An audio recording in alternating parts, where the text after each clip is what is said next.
नमस्कार, news at Haryana देख रहे हैं और मैं आपके साथ रिया त्रिपाठी। आज की खबरों के इस खास बुलेटिन में आप सभी का स्वागत करती हूं। तो चलिए रुक कर लेते हैं रोहतक के आज के दिन भर की हर छोटी बड़ी खबरों का। देखिए मेरे साथ क्या है रोहतक में खास हेडलाइन के साथ।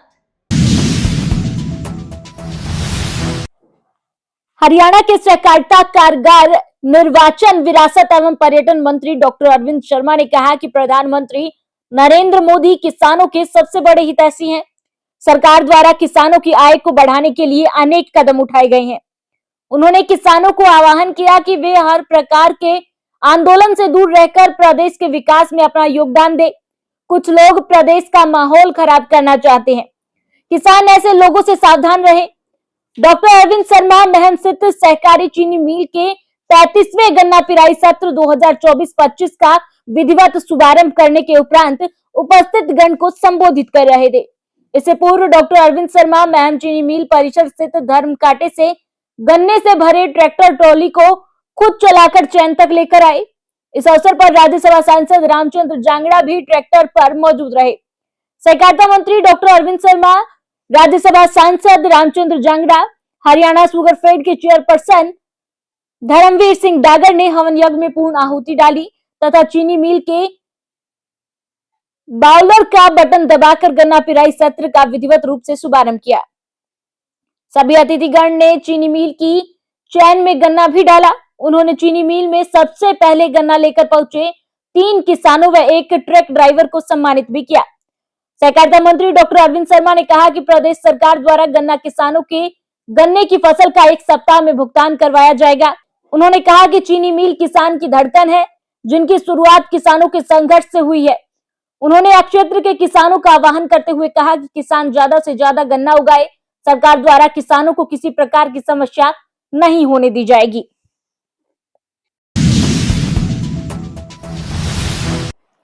रोहतक स्थित भाजपा प्रदेश कार्यालय मंगल कमल में भाजपा सक्रिय सदस्यों की अहम बैठक हुई, जिसकी अध्यक्षता रोहतक जिला अध्यक्ष रणवीर ढाका ने की। भारतीय जनता पार्टी द्वारा 50 लाख सदस्यों का लक्ष्य रखा गया था, जिसमें से लगभग 34 लाख से अधिक लोग अब तक भारतीय जनता पार्टी की सदस्यता ले चुके हैं। लक्ष्य को पूरा करने के लिए सदस्यता अभियान की तिथि को बढ़ाकर 15 दिसंबर तक कर दिया गया है। साथ ही सक्रिय कार्यकर्ताओं की बैठक ली जा रही है और लक्ष्य को पूरा करने के लिए आवश्यक दिशा निर्देश दिए जा रहे हैं। इसी कड़ी में आज रोहतक में सक्रिय कार्यकर्ताओं की बैठक ली गई। सक्रिय कार्यकर्ताओं की श्रेणी में वे लोग आते हैं जिनके द्वारा 50 से ज्यादा लोगों ने सदस्यता ग्रहण की हो। साथ ही मीटिंग में यह निर्णय भी लिया गया कि एक बूथ पर 1 की बजाय 2 या 3 सक्रिय कार्यकर्ता होंगे तो लक्ष्य को ज्यादा जल्दी पूर्ण किया जा सकता है। इसको लेकर जिला अध्यक्ष रणवीर ढाका ने बताया कि अब तक 34 लाख लोगों ने भारतीय जनता पार्टी की सदस्यता ग्रहण कर ली है और जल्द ही 50 लाख का लक्ष्य पूरा हो जाएगा। उन्होंने कहा सक्रिय कार्यकर्ता 100 रुपए की पर्ची भी कटवाएगा। एक बूथ पर 2 से 3 सक्रिय कार्यकर्ता बनाए जाएंगे और भविष्य में केवल सक्रिय कार्यकर्ता ही पार्टी का पदाधिकारी बन सकेगा। आज की हमारी ये जिला की बैठक प्रदेश जिला के सभी पदाधिकारियों की, मोर्चे के सभी पदाधिकारी और प्रकोष्ठ और विभाग के संयोजक, मंडल के अध्यक्ष और महामंत्री, इनकी बैठक थी। जो सदस्यता अभियान में और सक्रिय सदस्यता अभियान में जिनकी जिम्मेवारी है वो सब लोग यहाँ आज बैठक में थे। तो जो टारगेट है वो 15 तारीख तक अब सदस्यता अभियान का बढ़ा दिया है। तो रोहतक जिला में बहुत अच्छा काम हो रहा है और हम चाहते हैं कि टारगेट हम पूरा करें और काफी हमारे 470 सक्रिय सदस्य भी बन गए जिले में। उसको भी हम और आगे ले जाके 830 बूथ है उसको क्रॉस करना चाहते हैं। हम चाहते हैं कि हर विधानसभा में कम से कम 250 सदस्य जरूर बने, लेकिन एक बूथ पे 2 बनेंगे तो और अच्छा रहेगा। उसको टारगेट को लेके हम चल रहे हैं और सभी सदस्यों की ड्यूटी लगाई है। वो आप अपनी विधानसभा में, आप अपने मंडल में, आप अपने बूथ पे जाके, और जो सक्रिय सदस्य अभी जिनके टारगेट पूरा नहीं हुआ है तो सक्रिय सदस्य बनने के लिए 50 सदस्य बनाना जरूरी है और 100 रुपए ऑनलाइन पेमेंट करना जरूरी है।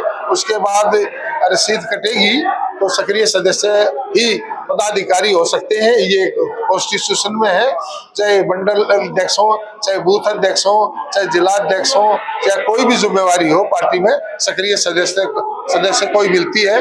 इसलिए सभी कार्यकर्ताओं को जागरूक कर रहे हैं कि आप ज्यादा से ज्यादा जल्दी समय में एक्टिव होके और अपने सक्रिय सदस्य बनने का आप टारगेट पूरा करें, 100 रुपए भी जमा कराएं और अपने 50 सदस्य भी बढ़ाएं।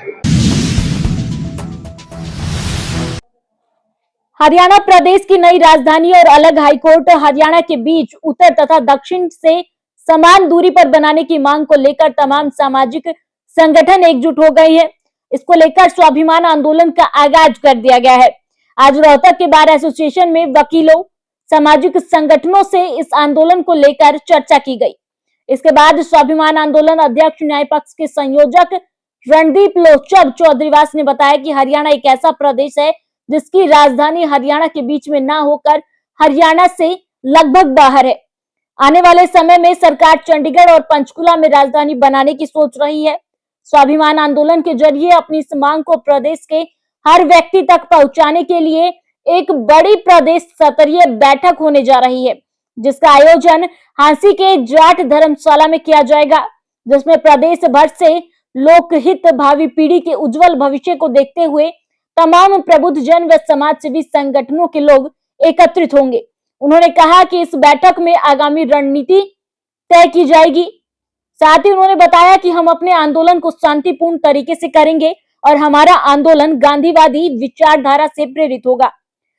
उन्होंने कहा कि ना ही हम मुर्दाबाद के नारे लगाएंगे, ना ही मंत्रियों का घेराव करेंगे और ना ही कोई प्रदर्शन किया जाएगा, बल्कि हम प्रदेश के एक एक व्यक्ति तक पहुंचकर अपना यह संदेश लोगों तक पहुंचाएंगे। जी, मेरा नाम रणदीप लोचब चौधरीवास है।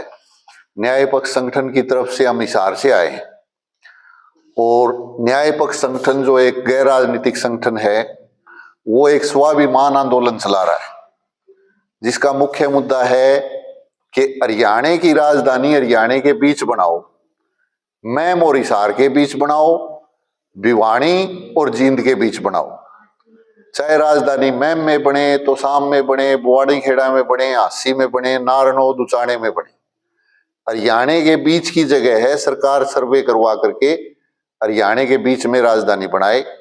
इसके लिए हम एक प्रदेश स्तरीय आंदोलन चला रहे हैं और उस आंदोलन की तैयारी के लिए 15 दिसंबर को हांसी जाट धर्मशाला में एक प्रदेश स्तरीय बैठक बुलाई गई है।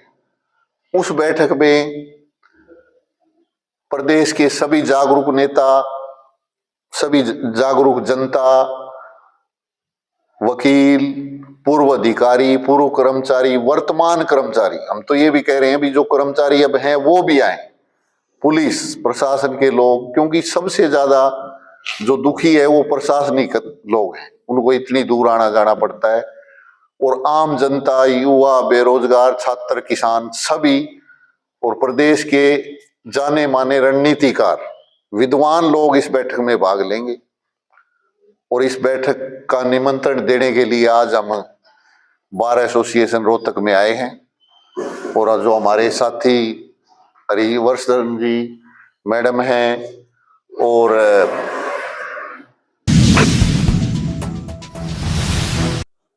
दिन प्रतिदिन शहर में आवारा गोवंश की भरमार बढ़ती जा रही है, जिसके कारण जगह जगह पर आवारा गोवंश सड़कों पर विचरते हुए नजर आते हैं। आवारा गोवंश की वजह से एक्सीडेंट का भी खतरा लगातार बढ़ता जा रहा है। वहीं जिला प्रशासन, नगर निगम व गौशालाओं द्वारा उठाए गए कदमों के बाद भी गोवंश सड़कों पर घूमता हुआ नजर आता है। खासतौर पर देखा गया है कि आवारा गोवंश व पशुओं की वजह से सड़कों पर कई भीषण हादसे भी हो जाते हैं, जिसके कारण कई लोगों को गंभीर चोटें भी आई हैं। अगर जिला प्रशासन और गौशालाओं द्वारा सड़कों पर बढ़ते गोवंश की ओर ध्यान नहीं दिया गया तो इसमें कोई दो राय नहीं है कि लगातार सड़कों पर हादसे होते हुए नजर आएंगे। इस वक्त आप तस्वीरों में भी देख पा रहे हैं किस प्रकार से तमाम जो आवारा गोवंश है वो विचरण कर रहे हैं और यहाँ साफ सफाई की व्यवस्था भी नहीं है। ये तस्वीरें रोहतक के पुरानी ITI ग्राउंड के साथ पार्क के बिल्कुल अपोजिट की है, जहां पर ये तस्वीरें आपको हम दिखा रहे हैं। ना कोई यहाँ सफाई की व्यवस्था है और यहाँ पर तमाम गोवंश अगर यहाँ कुछ खाने के लिए ढूंढ रहा है और खा रहा है, अगर गलती से भी एक पॉलीथीन उन्होंने खा ली तो उनकी जान को भी खतरा हो सकता है।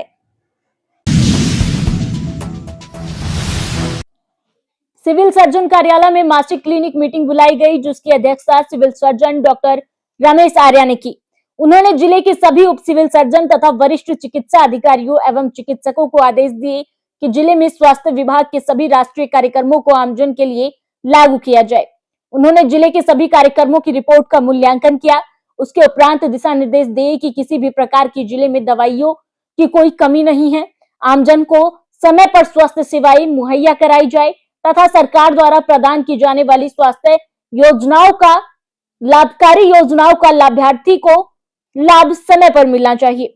जिले में प्रधानमंत्री द्वारा 70 वर्षीय सभी वर्ग के लोगों के लिए आयुष्मान बीमा योजना कार्ड बनाया जाए ताकि वह परिवार 5 लाख तक का अपनी स्वास्थ्य जांच एवं इलाज किसी भी सरकारी व सरकार द्वारा मान्यता प्राप्त कॉर्पोरेट हॉस्पिटल में अपना इलाज बिल्कुल फ्री करवा सके।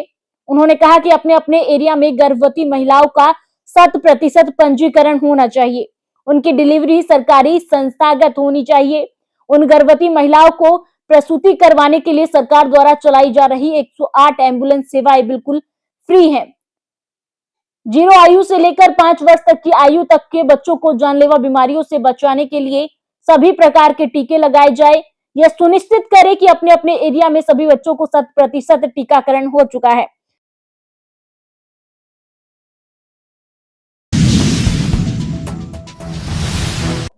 रोहतक में जय हिंद के तंबू को टूटे 1 महीना ही हुआ था कि आज फिर पुलिसकर्मी नवीन जय हिंद के तंबू में पहुंचे और नवीन जय हिंद को नोटिस दिया। वह जय हिंद पर एक और FIR दर्ज की गई है। जय हिंद ने नोटिस को प्रेम पत्र बताया व पढ़कर सुनाया और कहा कि मैं कानून, पुलिस, न्यायालय का पूरा सहयोग करने को तैयार हूं। अगर वे मुझे गिरफ्तार करना चाहते हैं तो मैं गिरफ्तारी देने के लिए भी तैयार हूं। जय हिंद का कहना है कि जिस तरह से मुझे ये नोटिस दिए जा रहे हैं, मैंने यहाँ कोई कब्जा नहीं किया। झोपड़ी डालने से कोई कब्जा नहीं होता। हमने यहाँ कोई बिल्डिंग नहीं बना रखी है। मैं कब्जे छुड़वाने वाला आदमी हूं, ना ही कब्जे करने वाला।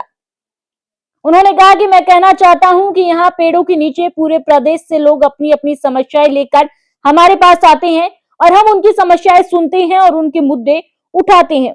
अगर लोगों की समस्याएं सुनना, लोगों के मुद्दों की आवाज उठाना अपराध है तो ये अपराध होते रहेंगे। उन्होंने और क्या कुछ कहा, सुनिए। मैं तो ये दे रखा है कि मैं भारतीय नागरिक सुरक्षा संहिता 35C अधीन शक्तियों प्रयोग करते हुए अर्बन स्टेट थाना 329(3) BNS अधिकृत धारा के तहत अनुसंधान ज्ञात हुआ कि संबंध तथ्य वाक्य के लिए ये पेश होने के लिए कहा गया है। तो मैं एक तो ये बताऊं कि अभी मैं 3-4 दिन थोड़ा बिजी हूँ अलग अलग इशू को लेके। अभी आया है तो इसमें ये कहा गया है कि वही पे आप भविष्य में कोई अपराध नहीं करेंगे। मैं तो कोई अपराध करता ही नहीं भाई साहब, मन कौन सा अपराध है। अगर ये अपराध है लोगों की समस्याएं सुनना और लोगों की समस्याओं की आवाज उठाना मुद्दे की, तो ये तो अपराध होएगा, इसमें तो कुछ है नहीं। अब इन्होंने कहा कि साक्ष्यों के साथ कोई छेड़खानी है नहीं। साक्ष्य की आड़ कोई बिल्डिंग तो बना नहीं रखी, मारी तो या झूपड़ी है, पेड़ा के नीचे बैठे हैं। तो छेड़खानी का तो मतलब नहीं, मैंने क्या छेड़खानी करनी है। परिचित किसी व्यक्ति को धमकी लालच, मेरा धमकी लालच देने का मैं क्यों दूंगा, किस लिए धमकी दूंगा और किस लिए लालच मैंने आज तक किसी को दी नहीं। मैं कोई गुंडा बदमाश कोई गैंगस्टर तो मैं हूं नहीं। अगर भाई मैं कोई हफ्ता लूंगा फिरौती लूंगा ऐसा भी मेरा तो कुछ वो नहीं है। इसमें कह रहा है आप आवश्यकता पड़ने पर अदालत में पेश होंगे। मत आए हफ्ते हुए, इतनी तारीख लग गए हैं कि वैसे ही पेश हूँ। मैं तो आए हफ्ते हूँ अदालत में, जब कहेंगे फिर हो जाएगा। फिर कह रहे हैं पुलिस के बुलाने पर मैं तो कह रहा हूँ पुलिस का पूरा सहयोग करूंगा और पुलिस वाले जानते होंगे इतना तो। अगर मैं सहयोग करूँ ना करूँ, मेरा पुलिस गला तो क्या रोड़ा है भाई। ये तो एक सिस्टम पॉलिसी की बात होती है। फिर है भाई किसी छुपाए तथ्य की सच्चाई पूर्वक मतलब कोई तथ्य मन ने क्या नहीं छपाना है। फिर है दस्तावेज वगैरह की आवश्यकता होगी। मेरे तो कोई दस्तावेज, इसमें क्या है दस्तावेज, हमारे तो कोई दस्तावेज का मामला नहीं।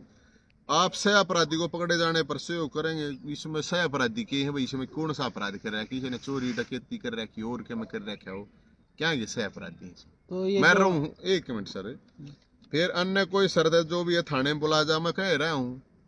फिर ये कह रहे हैं उपस्थित नहीं होने पर, नोटिस की शर्तों का पालन नहीं करने पर आपको गिरफ्तारी के पात्र होते हैं। मैं तो गिरफ्तारी के लिए तैयार हूँ, आड़े बैठा हूँ। ये आज आड़े हूँ, कल गीता महोत्सव देख आऊंगा और कुछ लोग आवेंगे। परसों का भी हमारा एक पूरे एक प्रोटेस्ट है और ज्ञापन देना है कि, और वही एक संडे का आपको पता ही है जनता का दरबार लग गया है जो जिसकी समस्या है। तो ये तो मैं तो कुछ कहता नहीं है, मेरे नाम से ये दिया। आज के लिए इतना ही, मुझे दीजिए इजाजत। कल फिर मुलाकात होगी नई खबरों के साथ। नमस्कार।